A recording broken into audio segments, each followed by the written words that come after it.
Namaskar. The next point is an atom. In this video, we will study what is an atom, then structure of atom and size of atom.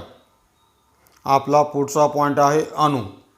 या व्हिडिओमध्ये आपण अणू म्हणजे काय, अणूची रचना आणि अणूचा आकार याविषयी माहिती घेणार आहोत. Here atoms of some elements are shown. It is the hydrogen atom, then it is lithium atom, sodium atom and aluminum atom. या ठिकाणी हायड्रोजन, लिथियम, सोडियम, ॲल्युमिनियम या मूलद्रव्यांचे अणू दाखवले आहेत. या अणूंची आकृती आहे काही मूलद्रव्याच्या. So what is an atom, मग अणू म्हणजे काय. So atom is the smallest particle of an element which shows all the chemical properties of that element. Atom is the smallest particle of an element which shows all the chemical properties of that element. अणू म्हणजे मूलद्रव्याचा सर्वात लहान कण की जो त्या मूलद्रव्याचे सर्व रासायनिक गुणधर्म दाखवतो. अणू म्हणजे मूलद्रव्याचा सर्वात लहान कण की जो त्या मूलद्रव्याचे सर्व रासायनिक गुणधर्म दाखवतो. For example, it is an atom of hydrogen element. It means it is the smallest particle of hydrogen element which shows all the chemical properties of hydrogen element. Or it is the atom of sodium element. It means it is the smallest particle of sodium element which shows all the chemical properties of sodium element. म्हणजेच समजा हा हायड्रोजनचा अणू आहे, म्हणजे हा hydrogen मूलद्रव्याचा सर्वात लहान कण आहे की जो हायड्रोजन मूलद्रव्याचे सर्व रासायनिक गुणधर्म दाखवतो. हा सोडियमचा अणू आहे, म्हणजेच हा सोडियमचा मूलद्रव्याचा सर्वात लहान कण आहे की जो सोडियम मूलद्रव्याचे सर्व रासायनिक गुणधर्म दाखवतो. Hence atom is the smallest particle of an element which shows all the chemical properties of that element. Then the next point is structure of atom. आपला पुढचा पॉइंट आहे अणूची रचना. So atom is made up of two parts. First part is nucleus and second is extra nucleus part. Atom is made up of two parts, nucleus and extra nucleus part. अणू हा दोन भागापासून बनलेला आहे. पहिला भाग म्हणजे केंद्रक आणि दुसरा भाग म्हणजे केंद्रक बाह्य भाग, केंद्रकाच्या बाहेरचा भाग. So first nucleus. So nucleus is present at the centre of atom. Nucleus is present at the center of atom and nucleus contain two particles, positively charged protons and electrically neutral neutrons. Nucleus contains two particles, positively charged protons and electrically neutral neutrons.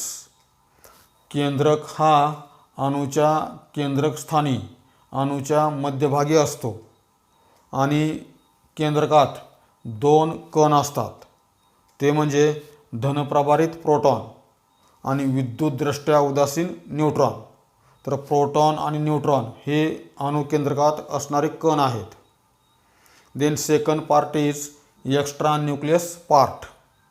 So extra nucleus part is the space around nucleus in which negatively charged electrons are revolving in circular orbit. Extra nucleus part is the space around nucleus in which negatively charged electrons are revolving in circular orbit. हा जो केंद्रक बाह्य भाग आहे तो केंद्रक बाह्य भाग म्हणजे अणुकेंद्रकाभोवती असणारी जागा की ज्या जागेमध्ये हे ऋण प्रभारित इलेक्ट्रॉन्स असतात आणि हे ऋण प्रभारित इलेक्ट्रॉन्स या वर्तुळाकार कक्षेत फिरत असतात. Hence, atom is made from two parts, nucleus and extranucleus part.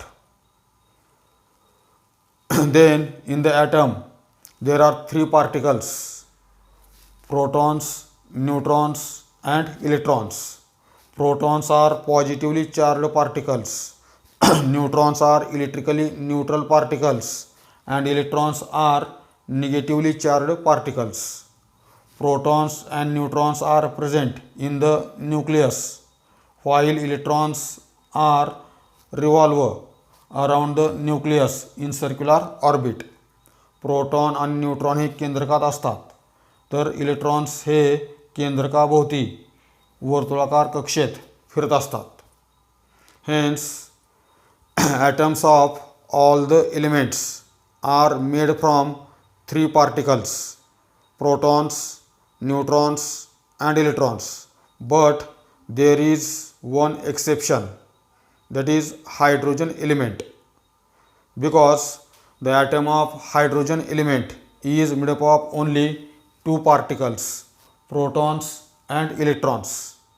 In the nucleus of hydrogen there is only proton, there is no neutron. Hence, atom of hydrogen element is made from only two particles, proton and electrons. म्हणजेच सर्वच मूलद्रव्याचे अणू हे proton, neutron आणि electron या तीन कणापासून बनलेले आहेत. परंतु याला एक अपवाद आहे आणि ते अपवाद म्हणजेच हायड्रोजन मूलद्रव्य. कारण हायड्रोजन मूलद्रव्याचा अणू हा फक्त दोनच कणापासून बनलेला आहे आणि ते दोन कण म्हणजेच प्रोटॉन आणि इलेक्ट्रॉन. हायड्रोजन अणूच्या केंद्रकात फक्त प्रोटॉन असतो, न्यूट्रॉन नसतो. तर अशा प्रकारे हायड्रोजन अणू सोडून सर्व अणू हे तीन कणापासून बनलेले आहेत. फक्त हायड्रोजनचाच अणू प्रोटॉन आणि इलेक्ट्रॉन या दोन कणापासून बनलेला आहे. तर याप्रमाणे अणूची रचना. Then size of atom. आपला पुढचा पॉईंट आहे अणूचा आकार.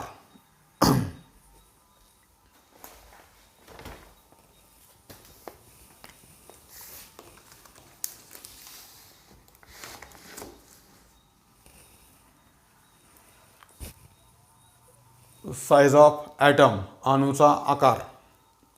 So atoms are very very tiny. Atoms are very very tiny म्हणजेच अणू हे अतिशय सूक्ष्म आहेत. अणू हे अतिशय सूक्ष्म आहेत. आता हे अणू किती लहान आहेत हे आपला एका उदाहरणावरून लक्षात येईल. समजा आपण 1 सेंटीमीटर लांबीची रेषा ओढली. ही 1 सेंटीमीटर लांब रेषा आहे. 1 सेंटीमीटर. 1 सेंटीमीटर म्हणजे फक्त आपल्या बोटाच्या कांडगे एवढे येईल किंवा त्यापेक्षा सुद्धा लहान येईल. तर एवढी 1 सेंटीमीटर लांबीची रेषा ओढली आणि या 1 सेंटीमीटर लांबीच्या रेषेवर जर आपण कॉपरचे अणू असे एकासमोर एक मांडत गेलो तर या 1 सेंटीमीटर लांबीच्या रेषेवर कॉपरचे जवळपास 35 लाख अणू बसतील. 1 सेंटीमीटर लांबीच्या रेषेवर म्हणजेच एवढ्या लांबीच्या रेषेवर जवळपास कॉपरचे, तांब्याचे 35 लाख अणू बसतात. यावरून अणू किती लहान आहेत हे आपल्या लक्षात येईल. Hence atoms are very very tiny.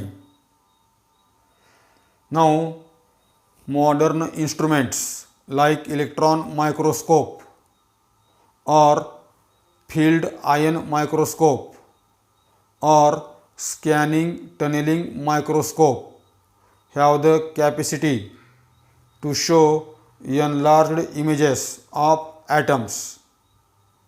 The modern instruments like electron microscope or field ion microscope or scanning tunneling microscope have the capacity to show enlarged images of atoms.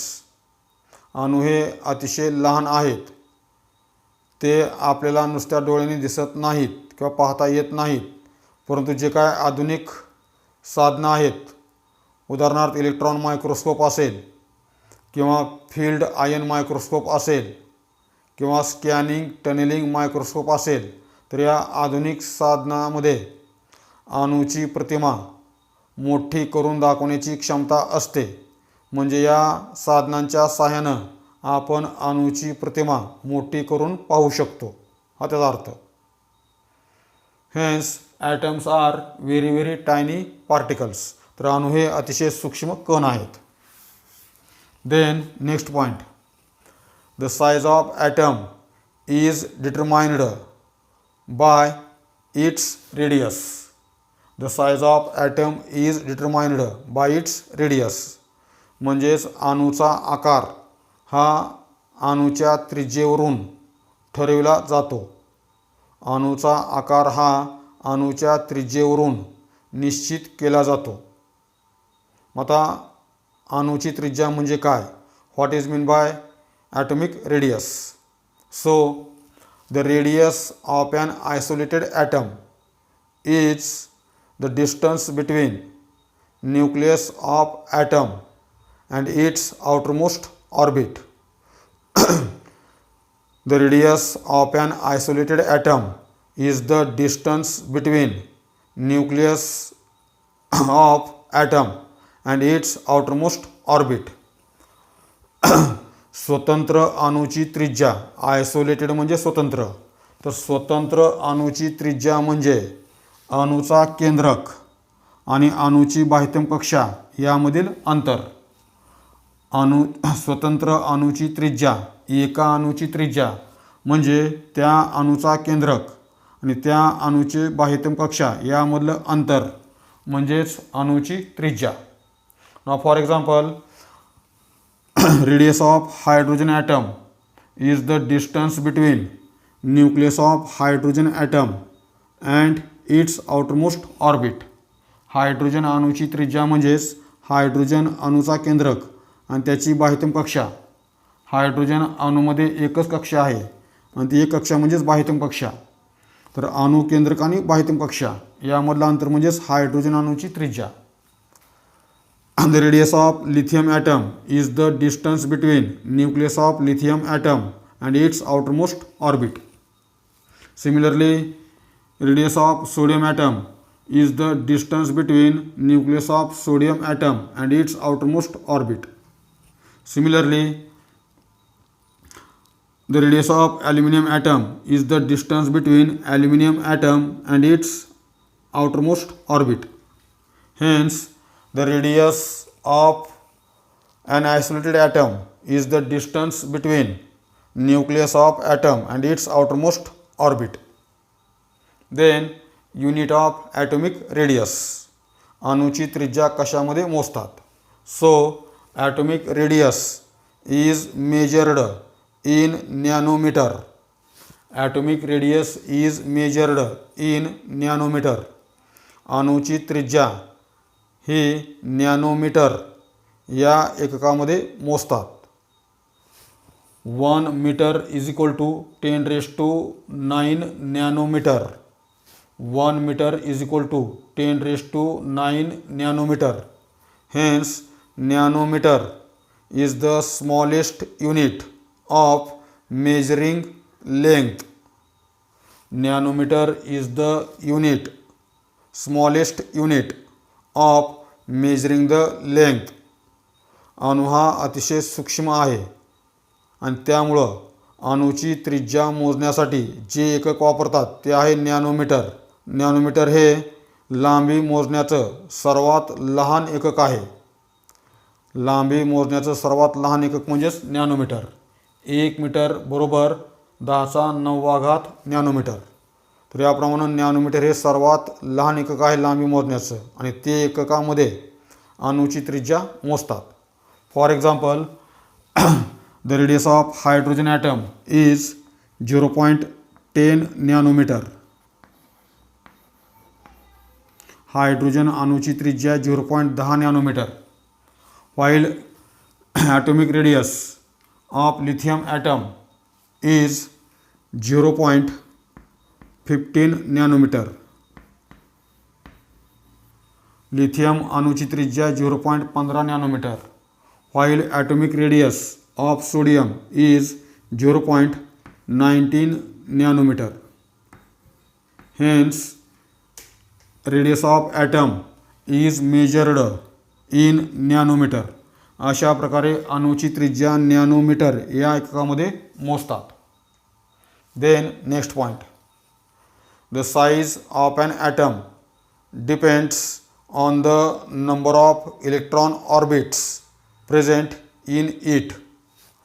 The size of an atom depends on the number of electron orbits present in it. म्हणजेच अणूचा आकार हा त्या अणूमध्ये असणाऱ्या electron कक्षेच्या संख्येवर अवलंबून असतो. अणूचा आकार हा त्या अणूमध्ये असणाऱ्या इलेक्ट्रॉन कक्षेच्या संख्येवर अवलंबून असतो. इलेक्ट्रॉन कक्षा म्हणजे it is a circular path in which electrons revolve around the nucleus. Electron orbit म्हणजे एक सर्क्युलर पाथ की ज्या पाथमधून इलेक्ट्रॉन्स न्यूक्लियसभोवती फिरत असतात. It is the electron orbit. It is the electron orbit. तर ज्या सर्क्युलर पाथमध्ये वर्तुळाकार मार्गाने इलेक्ट्रॉन केंद्रकाभोवती फिरत असतात त्याला म्हणतात इलेक्ट्रॉन ऑर्बिट. तर या इलेक्ट्रॉन ऑर्बिटच्या संख्येवर अणूचा आकार अवलंबून असतो आणि तो कसा असतो ते पुढं दिलं आहे. The larger the number of orbits in an atom, larger is the size of atom. The larger the number of orbits in an atom, larger the number of orbits in an atom, larger is the size of atom. म्हणजेच अणूमध्ये electron कक्षांची संख्या जेवढी जास्त असेल तेवढा अणूचा आकार मोठा असतो. अणूमध्ये इलेक्ट्रॉन कक्षांची संख्या जेवढी जास्त असेल तेवढा अणूचा आकार मोठा असतो, हा त्याचा अर्थ. Now for example, in the hydrogen atom there is only one electron orbit. Its radius is 0.10 nanometer. Then in lithium atom there are two orbit. Its radius is 0.15 nanometer. Or in sodium atom there are three electron orbits and atomic radius is 0.19 nanometer. म्हणजेच जसजसं electron कक्षांची संख्या वाढत गेली तसतसा अणूचा आकार मोठा होत गेला आहे, कारण अणूची त्रिज्या वाढत गेली. मग असं का होतं ते पुढं सांगितलं आहे. दिस इज बिकॉज, याचं कारण, as the number of orbits in an atom increases the distance between its nucleus and outermost orbit increases. As the number of orbits in atom increases, the distance between nucleus and its outermost orbit increases. जर अणूमध्ये असणाऱ्या कक्षांची संख्या वाढत गेली तर त्यामुळे काय होतं, जर संख्या वाढत गेली तर अणूचा केंद्रक आणि त्या अणूची बाह्यतम कक्षा यामधलं अंतर वाढत जातं, म्हणजेच अणूची त्रिज्या वाढत जाते. आता सांगितल्याप्रमाणे हायड्रोजन अणूमध्ये एकच ऑर्बिट आहे, त्यामुळं हायड्रोजन अणूचा केंद्रक आणि हायड्रोजन अणूचे बाह्यतम कक्षा यामधलं अंतर आहे 0.10 नॅनोमीटर. तर उदाहरण आपण दुसरं घेतलं सोडियमचा अणू, तर सोडियम अणूमध्ये 3 कक्षा आहेत. तर सोडियमचा अणुकेंद्रक आणि सोडियमची बाह्यतम कक्षा यामधलं अंतर आहे 0.19 नॅनोमीटर. म्हणजे जर अणूमधील कक्षांची संख्या वाढत गेली तर अणुकेंद्रक आणि बाह्यतम कक्षा यामधलं अंतर वाढतं. अंतर वाढतं म्हणजेच अणूची त्रिज्या वाढते. As the distance between nucleus and outermost orbit of atom increases, its atomic radius increases and hence size of atom increases. म्हणजेच जर अणूमध्ये असणाऱ्या कक्षांची संख्या वाढत गेली तर अणुकेंद्रक आणि त्या अणूची बाह्यतम कक्षा यामधलं अंतर वाढत जातं. इथं अंतर एवढंच आहे, इथे अंतर एवढं वाढलं आहे, इथं अंतर आणखीन वाढलं. म्हणजे अणुकेंद्रक आणि अणूची बाह्यतम कक्षा यामधलं अंतर वाढतं, म्हणजेच अणूची त्रिज्या वाढत जाते आणि अणूची त्रिज्या वाढत जाते म्हणजेच अणूचा आकार वाढत जातो. तर अशा प्रकारे अणूचा आकार हा अणूमध्ये असणाऱ्या कक्षेच्या संख्येवर अवलंबून आहे. Out of hydrogen, lithium and sodium, hydrogen is the smallest atom because it has only one orbit, while sodium atom is the largest atom because sodium atom has 3 orbit.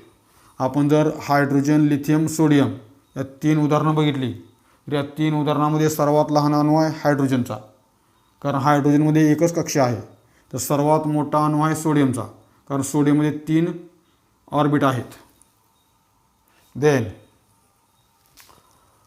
now similarly, if the number of orbits in two atoms is same, if the number of orbits in two atoms is same, then an atom with large number of electrons in the outermost orbit is smaller in size than the atom with less number of electron in its outermost orbit.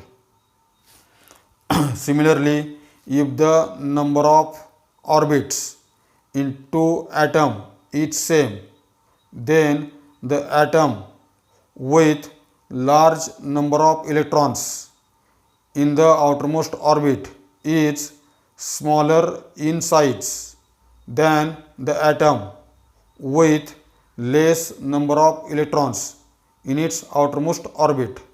म्हणजेच जर दोन अणूमध्ये असणाऱ्या कक्षांची संख्या सारखी असेल, दोन अणूमधील कक्षांची संख्या सारखी असेल तर अशा वेळेस ज्या अणूच्या बाह्यतम कक्षेत जास्त इलेक्ट्रॉन असतात तो अणू ज्या अणूच्या बाह्यतम कक्षेत कमी इलेक्ट्रॉन्स आहेत त्याच्यापेक्षा आकाराने लहान असतो. जर दोन अणूमध्ये कक्षांची संख्या समान असेल तर अशा वेळेस ज्या अणूच्या बाह्यतम कक्षेत इलेक्ट्रॉनची संख्या जास्त आहे तो अणू ज्या अणूच्या बाह्यतम कक्षेत इलेक्ट्रॉनची संख्या कमी आहे त्यापेक्षा आकाराने लहान असतो. Now for example, sodium atom and aluminum atom. In sodium atom there are 3 orbits. Similarly, in aluminum atom there are 3 orbits, first, second and third. It is the first orbit K, L, M. In the aluminum also there are 3 orbits K, L, M. Hence sodium atom and aluminum atom have the same number of orbit, that is 3. Then in the outermost orbit of sodium there is only one electron, while in the outermost orbit of aluminum atom there are 3 electrons. Therefore aluminum atom is the smaller than sodium atom. Therefore aluminum atom is smaller than sodium atom, because in the outermost orbit of aluminum atom there are 3 electrons and in the outermost orbit of sodium atom there is only one electron. Sodium अणू आणि aluminium अणू या दोन्ही अणूमध्ये कक्षांची संख्या सारखी आहे. याच्यामध्ये 3 कक्षा आहेत, इथेही 3 कक्षा आहेत, परंतु सोडियम अणूच्या बाह्यतम कक्षेत एकच इलेक्ट्रॉन आहे तर ॲल्युमिनियम अणूच्या बाह्यतम कक्षेत 3 इलेक्ट्रॉन आहेत. म्हणजेच ॲल्युमिनियम अणूच्या बाह्यतम कक्षेत इलेक्ट्रॉनची संख्या जास्त आहे आणि त्यामुळं ॲल्युमिनियमचा अणू हा सोडियमच्या अणूपेक्षा आकाराने लहान असतो.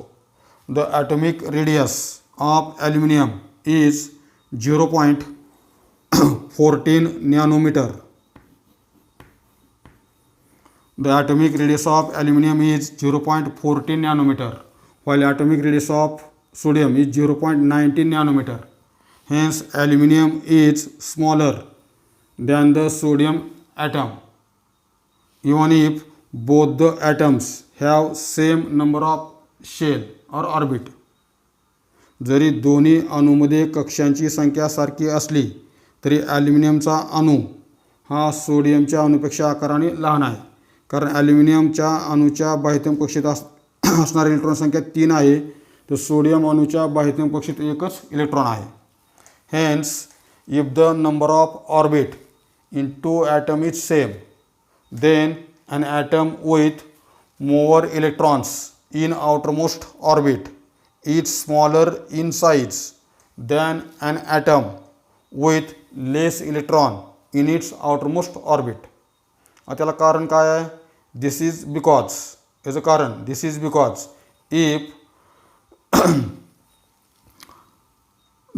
if the number of electrons in the same orbit increases, if the number of electrons in the same orbit increases, then the nuclear attraction for the outermost shell or outermost orbit increases, and therefore this outermost orbit gets pulled more toward the nucleus.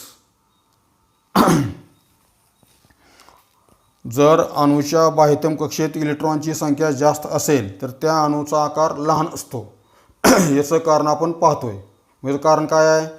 If the number of electrons in the same outermost orbit increases, then the nuclear attraction for the outermost orbit increases, and therefore this outermost orbit gets more pulled toward the nucleus, and therefore its size is small. म्हणजे जर बाह्यतम कक्षेचा क्रमांक एकच असेल, म्हणजे सोडियमच्या बाह्यतम कक्षेचा क्रमांक आहे 3, ॲल्युमिनियमच्या बाह्यतम कक्षेचा क्रमांक आहे 3, कारण इथली बाह्यतम कक्षा 3 क्रमांकाची आहे, म्हणजे M आहे, आणि ॲल्युमिनियमच्या सुद्धा बाह्यतम कक्षेचा क्रमांक आहे 3, इथला कक्षा क्रमांक आहे M. म्हणजेच दोन्ही अणूमध्ये असणाऱ्या बाह्यतम कक्षेचा क्रमांक एकच आहे, तो आहे 3 किंवा M. परंतु सोडियमच्या M कक्षेत एकच इलेक्ट्रॉन आहे, तर ॲल्युमिनियम अणूच्या M कक्षेत 3 इलेक्ट्रॉन आहेत. मग ते काय होतं? जर या बाह्यतम कक्षेत इलेक्ट्रॉनची संख्या वाढली आणि इलेक्ट्रॉनची संख्या वाढल्यामुळं इथं जे न्यूक्लियस आहे त्या न्यूक्लियसचं या आउटरमोस्ट शेलबद्दल आकर्षण वाढतं. आता का वाढतं?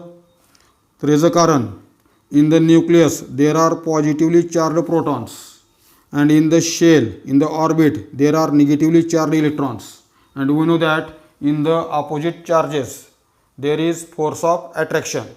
आपल्याला माहीत आहे विरुद्ध प्रभारामध्ये आकर्षण असतं. केंद्रकामध्ये धनप्रभारित प्रोटॉन आहेत आणि या ऑर्बिटमध्ये इलेक्ट्रॉन्स आहेत.